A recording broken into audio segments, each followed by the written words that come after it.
Hello pong muli. Kamusta po mga katambay? Nagbabalik po ang inyong katambay sa Katambay Manong po dito po sa Tambayang Makabayan. Kamusta po ang lahat? Magandang araw, tanghali, gabi, madaling araw po sa ating lahat mga katambay. Saan man sulok ng mundo po tayo nahandon. Ito po, magkomento na po tayo mga katambay. Komentohan po natin itong pahayag ng Senadora Amy Marcos. Dahil daw po, nababahala daw po siya mga katambay. Dahil daw po sa iniwan daw po. Iniwang mga missile, mga pampasabog po ng mga Amerikano po sa kanilang probinsya mga katambay. Komentohan po natin mga katambay ang senadora na talagang ito po ay napakarami pong issue ito. Dahil napakarami pong sinasabi po ang mga Pilipino ngayon na isa raw po ito mangga at mambubudol pa raw po di umano ang senadora. Pakinggan po natin ang senadora. Follow up dun sa tanong kanina about the US election. I forgot to add. Sabi dito, susuportahan ba ninyo ang pagdagdag ng EDCA sites in the Philippines? Why or why not? Would you support the proposed addition of EDCA sites by US in the Philippines? Why or why not? Nako sige, dagdagan pa ninyo. Naglagay kayo sa likod ng bahay ko sa Ilocos. Dapat maglagay rin kayo sa likod ng mga bahay nila sa Forbes Park. Nakakaloka. Hindi na importante ngayon kung ilan yung EDSA sites, kung ilan at saan lahat yung mga EDCA bases na yan. Pagkat nakita natin, yung pinakamatindi na weaponry ng mga Amerikano, yung Typhoon missiles. Nakasalpak doon sa likod ng bahay namin, malapit dyan sa Lawag International Airport. Wow. Baka hindi nila alam, civilian facility yan, walang kinalaman sa EDCA. Bakit naman linagay dyan? Diyan ako nagtatanong. Talagang matindi. Pagkat mid-range missile system yan, galit na galit ang China, pati ang Putin, sinabi na magra-ramp up siya ng manufacture at mag-uumpisa muli ang arms race dahil dyan sa mga missile na yan. Kung bakit naman linagay dyan? Ang dai-dai ng EDCA site, may Basa Air Base. Ginagawa ba ng DND human shield ang mga Ilocano? Talaga bang kailangan ng sibilyan ang mamatay kapag inatake yan at naging target? Yan ang problema. Hindi naman tayo tutol sa tulong ng Amerikano. Alam natin hindi kaya. Pero wag naman ilagay sa harapan. At ilalagay pa yung mid-range na wala naman tayong ganun. Hindi ko talaga maintindihan. Nakapwesto lang doon. Ano yon para maging target? Di naman atin yan. Di naman natin magamit. Aanin yan. At bakit nasa civilian facility kung saan gagawin ng Pilipino na hindi naman sundalo, human shield pa? Ang galing sinabi ni... Ayan mga tambay, narinig niyo po ang senadora. Napakagaling daw. Sino ba? Pangulo. Senadora. Di sino po ba pinakamagaling mag-isip? Di po ba kapatid nyo? Marcos. Di ba? O, tingnan nyo. Ayaw nyo po ba, no, senadora, pinoproteksyon lang po ang inyong lahi. Di ba? Ang lahat po ng mga kamag-anak nyo, kababayan nyo, sinusuportahan po na inyong kapatid. Biruin nyo, naglagay po ng pandepensa. Malapit pa, sabi nyo, malapit pa sa bahay nyo. Sa Ilocos, di ba? Missile, mga katambay. Ganyan po katindi. Protektahan po ng kapatid po ng Senadora Amy Marcos ang kanilang probinsya. May protection na po, mga tambay. Meron na po nakaamba, naka-ready na po ron ang mga missile na iniwan po ng mga Amerikano, mga katambay. Ganun po, no? Yung mga LCAC na tinayo po ng mga Amerikano sa ating bansa. Napakarami po niyan. Di po ba? Na lahat po ay meron na pong gamit yan. Kaya po, sa sobrang galing po, nakita nyo po, mismo ang Amy Marcos talagang hindi po makapaniwala na ganun po ang nangyayari ngayon sa ating bagong Pilipinas nila, sa kanilang bagong Pilipinas. Talagang mismong siya, umaayaw siya sa giyera at inaayawan niya po na magkaganyan po ang ating bansa. Nakala mo bang kayang-kaya natin na makipag-iringan? Ang sinasabi nga po ng dating Pangulong Duterte, huwag mong lubayan ng pakikipag-usap, lalo kung ang isang bansa ay hindi mo pa kaya. Pero ngayon po, iba po kasi ang utak ng kapatid ng Senadora Amy Marcos. Mismo siya. Bakit ayaw niyang banatan ng kanyang kapatid? Di ba? Hindi man lang niyang birahin ng birahin, kapatid niya, Commander-in-Chief. Bakit pinag-ubra po ng kapatid ng Senadora yung diskarte ng kanyang kapatid na yung pala hindi niya rin gusto yung mga diskarte ng kanyang kapatid? Di ba? Sino ba? Banatan mo rito. Kanino ka nagsusumbong? Sa amin? Ano ang power namin dyan? Kami ba ang Commander-in-Chief? Di ba? Bakit nalagyan yan? Ngayon, nagre-reklamo kayo. Nagre-reklamo ka, Senadora, na meron kayo at sandamukal na po ang inyong missile dyan. At sinasabi mo pa na hindi naman po mga sundalo ang mga karamihan pong mga Ilocano. Di ba? Mga residential. Mga hindi po sinasabing sanay sa pagdigmaan. Ano sinasabi nyo? Di ba? Magiging battleground ng Ilocos. Ganon. Yan po gusto ng inyong kapatid Di ba? Gusto ng kapatid nyo na maprotektahan ang inyong syudad, ang inyong probinsya. Di po ba? Paano naman ba yung probinsya namin? May protection po inyo, napakaraming missile. Paano naman yung amin? Sa sobrang galing po ng inyong kapatid, palagyan na po lahat ng missile ng buong Pilipinas para po may protection din kami. Katulad nyo, nasa likod pa ng bahay nyo ang missile. Di ba mga tambay? Ganyan po ang sinasabi ni dating Pangulong Duterte. Ang pagiging Pangulo, kailangan po kasi dyan, matalino ka. Alam mo, yung move mo. Hindi yung move ka lang na move na hindi mo ginagamitan ng isip. Di ba? Kailangan kasi niya para ka nag-cheches. Di ba? Mahusay kang dumiskarte bilang Pangulo, lalo kung ang bansa mo pa ay kulang na kulang sa lakas. Di ba? Kasi paano ka susuportahan ito? Sige nga, nilagyan ka lang ng nilagyan na parang display. Mismo ang Senadora Amy Marcos, sinasabi niya, paano mo gagamitin yan? Hindi naman atin yan, nilagay lang dyan yan. Di ba? Kailangan pa rin ng consent. Kung tayo'y paputokan ng China, wag naman sana, hindi mo rin naman mapapaputok yon dahil kailangan pa rin ng consent ng mga Amerikano. Dahil kanila yon. Di po ba mga tambay? Kaya nga, nalalagay lang po tayo sa alanganin sa ginagawa po. Yung problema po ng China sa Amerika, parang tayo'y gagawing battleground na naman. Walang iniwan po ito. Nung problema po ng Hapon at problema ng US, di ba, nagamit po tayo sa history.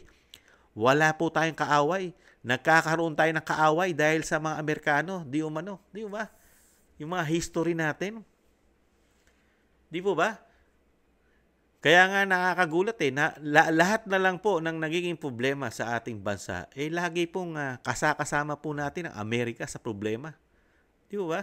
Samantalang nung panahon ni dating Pangulong Duterte, 6 na taon na naging mapayapa ang ating bansa. Wala tayong mga missile. Wala pong missile dyan sa inyo, Senadora. Wala pong nilagay si dating Pangulong Duterte na missile dyan sa likod ng bahay nyo. Di ba? Kaya minsan, talagang ang pagiging Pangulo ng Pilipinas, talagang binibigay po Meron talagang minamalas ka, sinuswerte ka naman. Komento ni Kamanong, sinuwerte tayo Sinuwerte ang Pilipinas kay dating Pangulong Duterte. Ngayon po, soso. Soso po ngayon. 50-50. Kasi mismong kapatid na Hindi lang masabi na sablay yung ginawa na kanyang kapatid. Mismo siya. Marami siyang question. Marami siyang tutol ang Senadora. Pero ang may gawa nun utak ng kapatid niya yon. Utak ng Commander-in-Chief yon.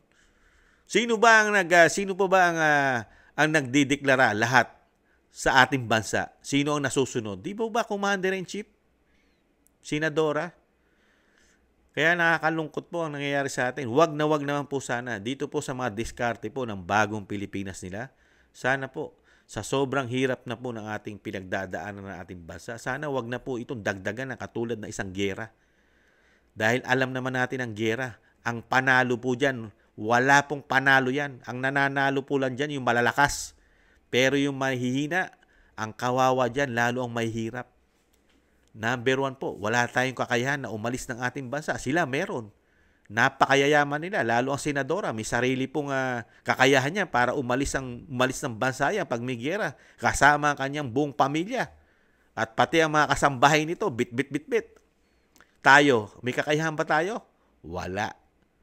Kaya sana loobin na itong mga ganito pong aksyon na ginagawa po ng bagong Pilipinas na isinusumbong sa atin ng ating sinusumbong po ng kapatid, ang ate ang Senadora Amy Marcos sa nakikita niya, kapalpakan yata ng kanyang kapatid, mga desisyong hindi niya nagugustuhan. Pero nagtataka tayo no? Senadora ka, hindi mo man lang yan hindi mo lang dalin yan sa Senado at bakbakan mo ng bakbakan sa Senado ang iyong kapatid at kumuha ka doon ng kakampi sa Senado. Hindi yung sa media. Sa media ka lang, sa mainstream media, sa radyo, diyan ka lang nagsasalita. Di mo ba? Tapos paalam mo sa amin, maririnig namin na para bang concern ka sa mga Pilipino at sa mga kababayan mo, samantalang ang Commander-in-Chief ay kapatid mo. Di po ba mga katambay? Hiyang-hiya naman tayo rito. Saka yung sinasabi pa nga ng Senadora, di ba? Yan hindi mo pwedeng panghawakan din yan. Yung sinasabi ko rin naman, totoo rin yun. Hindi natin pwedeng panghawakan yan. At yung sinasabi rin ng Senadora, mahirap mong panghawakan ang pangako ng Amerika. Mahirap mong hawakan ang pangako ng Amerika, lalo sa giyera. Ilan na po yung nalalagay sa bingit po ng kahirapan at alanganin at pagkamatay ng mga kababayan nila sa mga bansa na sinusuportahan po sa giyera ng Amerika. Sa panahon po natin, buhay na buhay pa po tayo mga katambay. Kitang-kita po natin ang sinusuportahan po ng Amerika hanggang ngayon. Lugmok po. Lugmok po ang kanilang bansa. Baon na baon po. Number 1 sa kahirapan. At syempre po, sa dami po nang nangyari po at nagkamatay sa kanilang bansa, mga kababayan nila. Diba? Hanggang ngayon, Ukraine. Buhay na buhay po tayo. Alam natin, sinusuportahan ng Amerika yan. Ukraine. Hanggang ngayon, hindi natatapos ang digmaan sa Ukraine at Russia. Ilan taon na. Tapos tayo, sumusunod na naman tayo sa kanila. Mga katambay, sila ang sinusunod natin. Samantalang yung giyera na sinusuportahan nila, hindi pa nila na ipapanalo. Tapos tayo magmamalakit, magmamayabang sa bansa na kumpleto sa pera, kumpleto sa gamit. Isang damo ka lang pera nila. Isang damo ka lang gamit nila, ang asset nila. Mga katambay. Tapos tayo, matapang lang tayo dahil kakampi natin ang Amerika. Kakampi. Yung mga kakampi nga nila, nagkakaproblema. May problema pa sila. Hindi lang naman sa Ukraine ang problema ng Amerika ngayon. May problema pa rin ang Amerika sa pagsuporta sa Israel, sa Middle East. Hanggang ngayon, lumalawak pa rin po ang problema ron sa giyera. Di ba? Isip-isip po. Kaya lang, hindi tayo ang Commander-in-Chief Yung kapatid po ng Senadora na binabanatan niya po, na nagtatanong din po siya. Para po siyang si Kamano kung magtanong. Para po siya walang power, walang kakayahan. Napagpayuhan, sabihan ng kanyang kapatid, mas matanda siya ron. Di ba? Di po ba kayo nagtataka? Siya ang ate. Pero siya ang ate nagsusumbong sa mga Pilipino. Mga katambay. Samantalang senadora siya.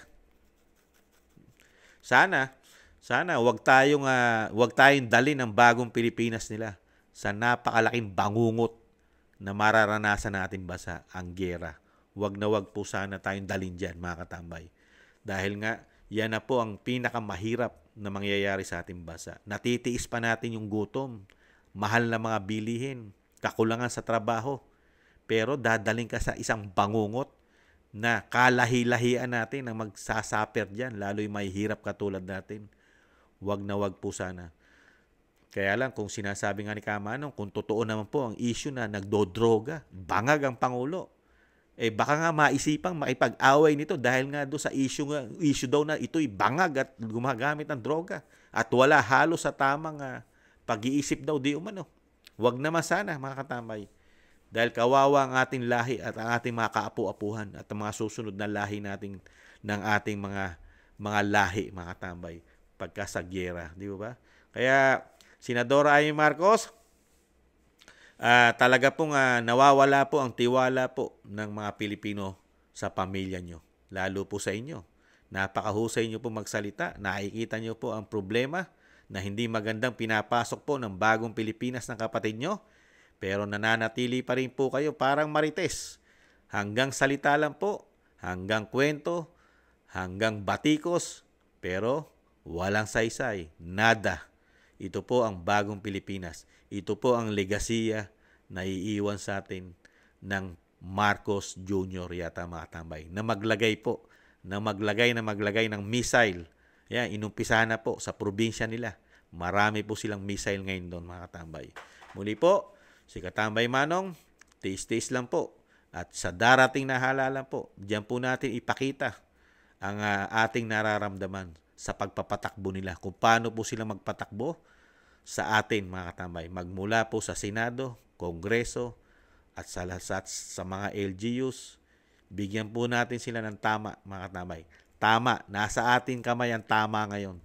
Ilagay po natin sila sa mga inodoro. Itong mga nagbibigay po sa atin ng problema sa loob ng 3 taong itong mga politiko na ito. Muli po, maraming salamat po mga tambay. Ingatan nawa.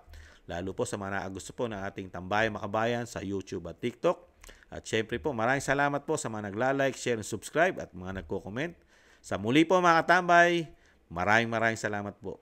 Ingatan nawa po. Paalam. Bye-bye.